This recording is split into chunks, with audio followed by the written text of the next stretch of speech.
দেশে করোনায় আরও ৪১ জনের মৃত্যু। মোট প্রাণহানি ২,৭০৯, নতুন শনাক্ত ৩,০৫৭ জন।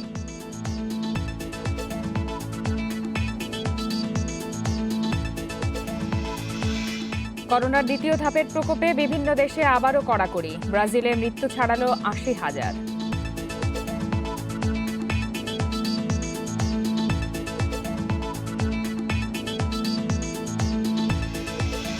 অক্সফোর্ডের করোনা ভ্যাকসিন নিরাপদ দাবি, আরও নিরীক্ষা প্রয়োজন বলছেন বিশেষজ্ঞরা।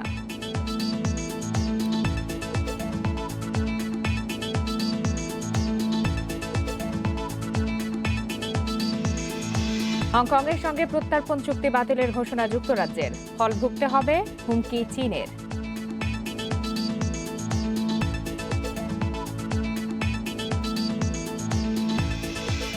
আপনাদের সবাইকে আমন্ত্রণ আন্তর্জাতিক অঙ্গনের খবর নিয়ে আমাদের প্রতিদিনের আয়োজন পূর্ব পশ্চিমে। সাথে আছে আমি ফারহানা লোপা। এতক্ষণ শুনছিলেন শিরোনাম, এবারে বিস্তারিত। আর শুরুতে বাংলাদেশের করোনা ভাইরাস সংক্রমণের খবর। দেশে গত ২৪ ঘন্টায় করোনায় মারা গেছেন আরও ৪১ জন। এ নিয়ে মোট প্রাণহানি দাঁড়ালো ২,৭০৯ জনে। নতুন করে শনাক্ত হয়েছেন ৩,০৫৭ জন। এ নিয়ে মোট আক্রান্ত ২,১০,৫১০ জন। দুপুরে স্বাস্থ্য অধিদপ্তরের অনলাইন সংবাদ সম্মেলনে দেশে করোনা পরিস্থিতির সবশেষ তথ্য তুলে ধরা হয়। অধিদপ্তরের অতিরিক্ত মহাপরিচালক নাসিমা সুলতানা জানান, গত ২৪ ঘন্টায় মোট ১২,৮৯৮ জনের নমুনা পরীক্ষা করা হয়েছে। সুস্থ হয়েছেন করোনা আক্রান্ত ১,৮৪১ জন। সারা দেশে মোট সুস্থ হওয়ার সংখ্যা ১,১৫,৩৫৭ জন। সংবাদ সম্মেলনে করোনা ভাইরাস সংক্রমণ রোধে সবাইকে স্বাস্থ্যবিধি মেনে চলার আহ্বান জানানো হয়। স্বাস্থ্য খাতের দুর্নীতিবাজদের বিরুদ্ধে ব্যবস্থা নেওয়া হয়েছে।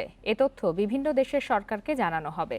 পররাষ্ট্রমন্ত্রী জানালেন, দেশের ভাবমূর্তি ফেরাতে এ সিদ্ধান্ত নেওয়া হয়েছে। এরই মধ্যে সংশ্লিষ্ট মন্ত্রণালয়ের কাছে প্রতারকদের বিচারিক অবস্থা জানতে চিঠি দেওয়া হয়েছে। বাংলাদেশে কোভিড-১৯ চিকিৎসার নামে অনিয়ম ও পরীক্ষার জালিয়াতির খবর বেশ পলাও করে প্রচারিত হচ্ছে আন্তর্জাতিক গণমাধ্যমে। স্বাস্থ্য খাতে রিজেন্ট জিকেজির দুর্নীতি পর্যবেক্ষণ করছে বাংলাদেশে বিভিন্ন দেশের দূতাবাসও। এছাড়া ভুয়া করোনা সনদ নিয়ে বিদেশে যাচ্ছেন বাংলাদেশিরা, এমন অভিযোগ তুলেছে বেশ কয়েকটি দেশ। এসব ঘটনায় বাংলাদেশের ইমেজ নষ্ট হচ্ছে বলে মন্তব্য করেন পররাষ্ট্রমন্ত্রী। এর ফলে আমাদের বদনাম হয়, বদনাম হইলে পরে হয় কি, দেখলেই বাঙালি দেখলে একটু মনে করি যে কি জিনিস জানি বাবা, এটা একটা বিশেষ ইমার্জেন্সি সিচুয়েশনের জন্য হয়েছে, বাট ইট উইল গো। সচিব জানালেন, এসব ঘটনার নেতিবাচক প্রভাব ঠেকাতে তৎপরতা শুরু হয়েছে। বিদেশে ভ্রমণে করোনা সনদ বাধ্যতামূলক করা এরই অংশ। এছাড়া দুর্নীতিবাজদের বিরুদ্ধে কি ব্যবস্থা নেওয়া হচ্ছে তা দূতাবাসের মাধ্যমে সে দেশের সরকারকে জানানো হবে। স্বাস্থ্য সচিব সহ অন্যান্য যারা আছে কনসার্ন, তাদেরকে বলেছে লাইসেন্সটা দিলাম, তারপরে আপনি সেই লাইসেন্সটার আপনি সদ্ব্যবহার করছেন বা সেটা নিয়ে আপনি কোনো রকমের করছেন না, ব্যত্যয় ঘটাচ্ছেন না, আমাদের সকল রাষ্ট্রদূতকে আমরা জানিয়ে দিতে পারি যে এগুলো তারা হোস্ট গভর্নমেন্টকে জানাবে। তাদের যে সমস্ত টেস্টিং বা অন্য যত নাম্বার আমরা সরকারিভাবে জেনারেট করছি সেগুলোর অথেন্টিসিটি নিয়ে বা ক্রেডিবিলিটি নিয়ে যাতে কারো কোনো রকমের সন্দেহের অবকাশ না থাকে। বাংলাদেশের ভাবমূর্তি ফেরাতে প্রবাসীদের অবস্থানরত দেশের আইনকানুন মেনে চলার আহ্বান জানিয়েছে পররাষ্ট্র মন্ত্রণালয়। Nafiza Daula, independent news, Dhaka. করোনায় বিশ্বে একদিনে মারা গেছে ৪,০০০-এর বেশি মানুষ। নতুন করে শনাক্ত হয়েছে ২,০৫,০০০-এর বেশি।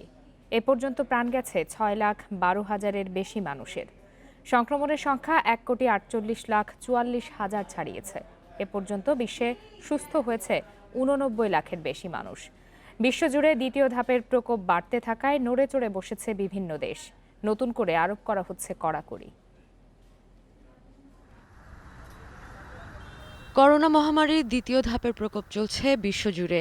এর কেন্দ্রস্থল এখন এশিয়া ও লাতিন আমেরিকা। ২৪ ঘন্টায় ৪,০০০ প্রাণহানির মধ্যে শুধু এই দুই মহাদেশে মৃত্যু হয়েছে ২,৬৩৮ জনের।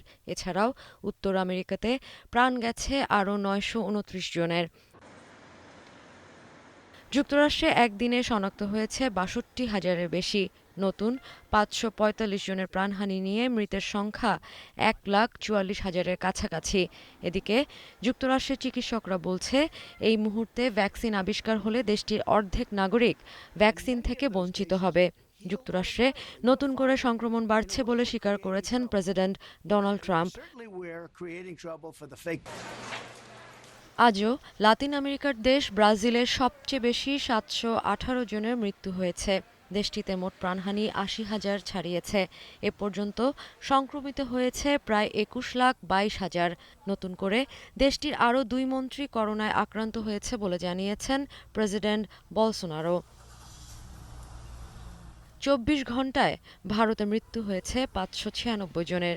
দেশটিতে মোট প্রাণহানি ২৮,০০০-এর বেশি।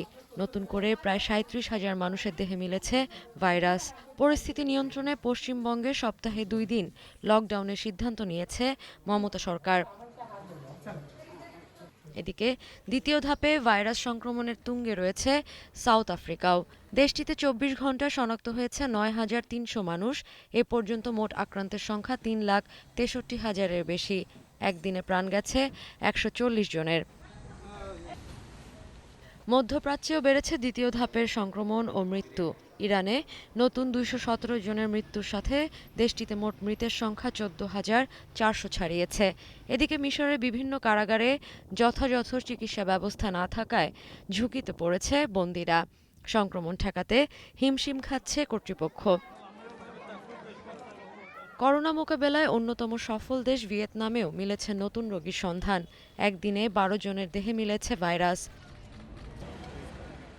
এছাড়াও অস্ট্রেলিয়া, জার্মানি ও ইউরোপের বিভিন্ন দেশে পরিস্থিতি নিয়ন্ত্রণে আসাতে কড়াকড়ি শিথিল করলেও দ্বিতীয় ধাপের সংক্রমণ শুরু হওয়ায় আবারও নতুন করে বিধিনিষেধ আরোপ করছে দেশগুলো। অন্যদিকে ৫ দিনের বিতর্কিত আলোচনা শেষে করোনার মোকাবেলায় $৮৫৮ বিলিয়ন তহবিল গঠনের চুক্তিতে একমত হয়েছে ইউরোপীয় ইউনিয়নের নেতারা। Sadia Afrin, Independent News. অক্সফোর্ডের করোনার ভ্যাকসিন নিরাপদ ও রোগ প্রতিরোধ ক্ষমতা বাড়াতে সহায়ক। মানবদেহে প্রয়োগের প্রথম ধাপের ফলের বিস্তারিত আন্তর্জাতিক জার্নাল ল্যান্সেটে প্রকাশ করে এ দাবি করেছেন গবেষকরা। ১৮ থেকে ৫৫ বছর বয়সী প্রায় ১১০০ জনের শরীরে এই টিকা প্রয়োগ করা হয়। ভ্যাকসিন তৈরিতে করোনা ভাইরাসের অনুরূপ জেনেটিক্যালি মডিফাইড ভাইরাস ব্যবহার করেছেন বিজ্ঞানীরা। এদিকে আগস্ট থেকে অক্সফোর্ডের ভ্যাকসিনের পরীক্ষামূলক প্রয়োগ শুরু করবে ভারত। প্রথম দফা ট্রায়ালে ব্রিটেনে ১,০৭৭ স্বেচ্ছাসেবীর দেহে প্রয়োগ করা হয় অক্সফোর্ডের শ্যাডক্স-1 NCOV19 ভ্যাকসিন। এতে দেখা গেছে ১৪ দিন পর টি সেলস আর ২৮ দিন পর অ্যান্টিবডির পরিমাণ সর্বোচ্চ মাত্রায় পৌঁছায়। অক্সফোর্ড বিজ্ঞানীরা বলছেন তাদের তৈরি করা জেনেটিক্যালি মডিফাইড ভাইরাসটির করোনা ভাইরাসের মতোই স্পাইক রয়েছে। আর স্পাইকের মাধ্যমেই করোনার সংক্রমণ ঘটে শ্বাসতন্ত্রের বিশেষ কোষে। একই ধরনের ভাইরাস দিয়ে ভ্যাকসিনটি তৈরি হওয়ায় তা প্রতিহত করার কৌশল শিখে যায় মানবদেহ। করোনা সংক্রমণ নিয়ন্ত্রণে গুরুত্বপূর্ণ অ্যান্টিবডি এবং টি সেলস। তবে আমরা বেশ কজন করোনা রোগীকে সারতে দেখেছি যাদের পর্যাপ্ত অ্যান্টিবডি না থাকলেও টি সেলস ছিল। তাই সংক্রমণ মোকাবেলায় টি সেলস গুরুত্বপূর্ণ। এই ভ্যাকসিন নেওয়ার পর মাথা ব্যথা ও জ্বরের মতো উপসর্গ দেখা দিতে পারে, যা প্যারাসিটামল জাতীয় ঔষধেই সারানো সম্ভব। এই পার্শ্ব প্রতিক্রিয়া মারাত্মক নয় বলে দাবি বিজ্ঞানীদের। পরবর্তীতে আরও ১০,০০০-এর বেশি ব্রিটিশ নাগরিকের উপর ভ্যাকসিনের পরীক্ষা করার কথা জানিয়েছে অক্সফোর্ড কর্তৃপক্ষ। এছাড়া যুক্তরাষ্ট্র, সাউথ আফ্রিকা ও ব্রাজিলে ৩৭,০০০ মানুষের দেহে প্রয়োগ করা হবে ভ্যাকসিনটি। তবে এরই মধ্যে টিকার ১০০ মিলিয়ন ডোজের চাহিদাপত্র দিয়েছে যুক্তরাজ্য। বছরে ২ বিলিয়ন ডোজও তৈরি যথেষ্ট নয়, কিন্তু আমরা এটি করতে পারলে তা হবে বিশাল অর্জন। আমরা চাই এ প্রচেষ্টায় অন্যান্য ভ্যাকসিন উদ্ভাবকরাও এগিয়ে আসুক।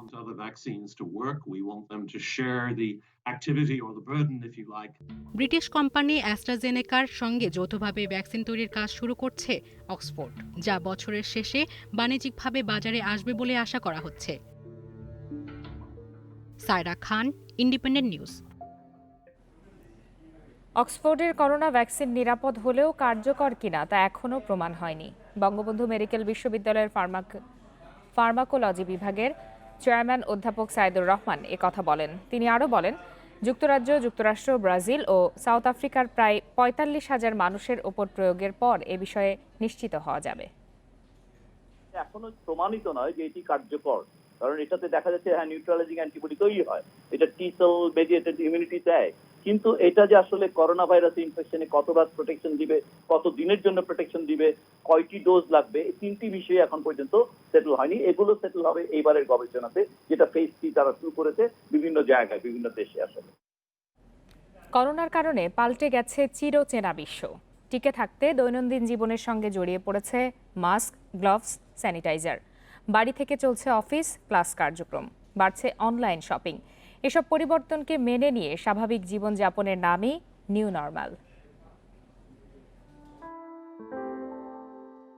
নিউ নর্মাল ফ্রেজটি 1966 সালে প্রথম ব্যবহার করেন মার্কিন লেখক Robert A Heinlein the moon in a harsh mistress উপন্যাসে। পরে 2007 থেকে 2008 সালে অর্থনৈতিক সংকট এবং 2012-এ বিশ্বমন্দার পর শোনা গেছে শব্দটি। এরপর গত বছরের ডিসেম্বরে চীনে শুরু হয় করোনা সংক্রমণ, পরে তা ছড়িয়ে পড়ে বিশ্বে। লকডাউনে স্থবির হয়ে পড়ে বেশিরভাগ দেশ।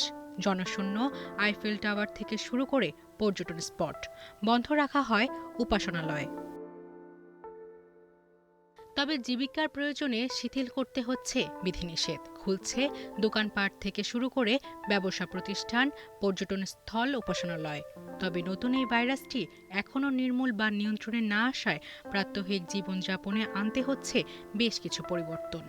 অস্বাভাবিক এই অবস্থা মেনে নিয়ে স্বাভাবিক জীবনে ফেরার এই প্রচেষ্টাকেই বলা হচ্ছে নিউ নরমাল। এই অবস্থায় বেড়েছে অনলাইন নির্ভরতা, অফিস করতে হচ্ছে ঘরে বসে, হচ্ছে ভার্চুয়াল সভা সেমিনার। সংক্রমণ এড়াতে বেড়েছে অনলাইন কেনাকাটাও, বন্ধু স্বজনদের সঙ্গে আড্ডাও জমছে এইখানেই। নতুন এই পরিস্থিতিতে কারোর সঙ্গে হাত মেলানো যাচ্ছে না, মেনে চলতে হচ্ছে সামাজিক দূরত্ব। ভিড় করা যাচ্ছে না হোটেল, মার্কেট থেকে শুরু করে পাবলিক প্লেসে, দূরত্ব রেখে দাঁড়াতে হচ্ছে লাইনে। হ্যান্ড স্যানিটাইজার, মাস্ক থেকে শুরু করে সুরক্ষা সরঞ্জামকে করতে হচ্ছে নিত্যদিনের সঙ্গী।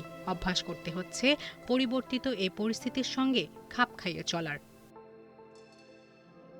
এতে গ্যালারি দর্শক শূন্য রেখে মাঠে ফিরছে ইউরোপিয়ান ফুটবল। ওয়েস্ট ইন্ডিজের ইংল্যান্ড সফরের ম্যাচগুলো টিভিতে দেখতে হচ্ছে দর্শককে। করোনা ঝুঁকি কবে কাটবে তা যেহেতু অনিশ্চিত, তাই চলমান এই অবস্থার সঙ্গে মানিয়ে নিয়ে চলার নামই দেওয়া হয়েছে নিউ নরমাল। সায়রা খান, ইন্ডিপেন্ডেন্ট নিউজ। সৌদি আরবে জিলহজ মাসের চাঁদ দেখা যায়নি, ফলে আগামী 31 জুলাই ঈদুল আজহা উদযাপিত হবে দেশটিতে। সোমবার এ ঘোষণা দিয়েছে সৌদি আরবের সুপ্রিম কোর্ট। সেখানে বলা হয়েছে 22 জুলাই থেকে জিলহজ মাস শুরু হবে সৌদি আরবে। সেই হিসাবে জিলহজ মাসের 9 তারিখ বা 30 জুলাই পবিত্র হজ অনুষ্ঠিত হবে, আর পরের দিন উদযাপিত হবে ঈদুল আজহা। একই দিন সৌদি আরব ছাড়াও ঈদ উদযাপিত হবে মধ্যপ্রাচ্যের বিভিন্ন দেশে। হংকংয়ের সঙ্গে প্রত্যর্পণ চুক্তি বাতিলের ঘোষণা দিল যুক্তরাজ্য। দ্রুত এই ঘোষণা কার্যকর করা হবে বলে জানিয়েছে ব্রিটিশ সরকার। সেই সঙ্গে অনির্দিষ্টকালের জন্য এই চুক্তি বাতিল করা হবে বলেও জানিয়েছে দেশটি। সোমবার দেশটির পররাষ্ট্রমন্ত্রী ডমিনিক রাব বলেন, হংকংয়ের ওপর নতুন জাতীয় নিরাপত্তা আইন আরোপ করে চীন আন্তর্জাতিক বাধ্যবাধকতা মারাত্মকভাবে লঙ্ঘন করেছে। তারপরও যুক্তরাজ্য বেইজিংয়ের সঙ্গে ইতিবাচক সম্পর্ক বজায় রাখতে চায়। হংকংয়ের সঙ্গে প্রত্যর্পণ চুক্তি বাতিলের প্রতি সমর্থন জানিয়েছে যুক্তরাজ্যের বিরোধী দল লেবার পার্টিও। এদিকে যুক্তরাজ্যের এই সিদ্ধান্তে ক্ষুব্ধ চীন। দেশটির অভিযোগ, চীনের অভ্যন্তরীণ বিষয়ে নাক গলাচ্ছে যুক্তরাজ্য। তারা এমন ভুল সিদ্ধান্ত নিতে থাকলে যুক্তরাজ্যকেও তার ফল ভুগতে হবে বলে হুঁশিয়ারি দিয়েছে চীন। করোনার কারণে বিভিন্ন দেশের জনপ্রিয় উৎসবগুলো এখন পালিত হচ্ছে অনলাইনে। সে ধারায় যোগ হলো দক্ষিণ কোরিয়ার বিখ্যাত কাঁদা ছোড়াছুড়ি উৎসব। এবার অনলাইনেই আয়োজন করা হয় নানা ধরনের প্রতিযোগিতার। 17 জুলাই শুরু হওয়া উৎসব শেষ হবে আগামী রোববার।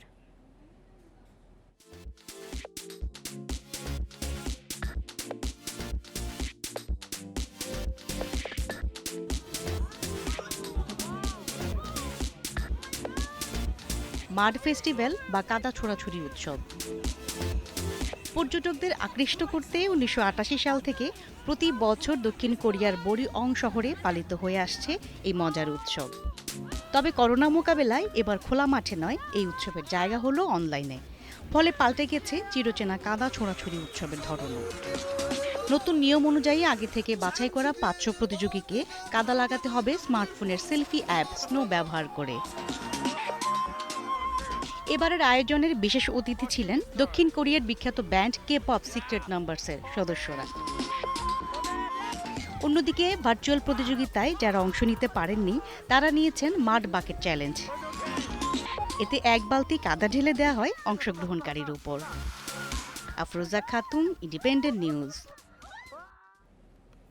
রাশিয়ায় হয়ে গেল 19তম বার্ষিক আন্তর্জাতিক বেলুন উৎসব। প্রতি বছর এপ্রিলে পালিত হলেও করোনার কারণে এবার তা 3 মাস পিছিয়ে যায়। গোল্ডেন রিগ অব রাশিয়া নামে পরিচিত সুজডাল এবং পেরেস্লাভ জালেস্কি শহরে পালিত হয় আন্তর্জাতিক বেলুন উৎসব। 4 দিনের এই আয়োজনে অংশ নেন মস্কো সহ দেশের বিভিন্ন শহরের 17 জন প্রতিযোগী।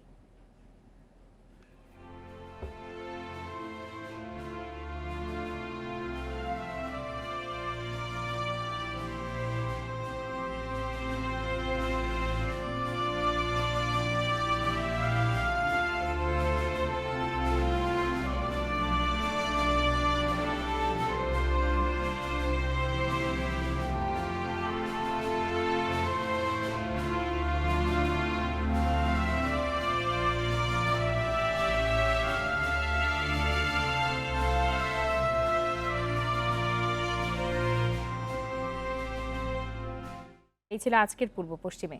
ইন্ডিপেন্ডেন্ট টেলিভিশনের সব খবরের আরও বিস্তারিত জানতে চোখ রাখুন ফেসবুক, ইউটিউব এবং টুইটারে। ধন্যবাদ সবাইকে।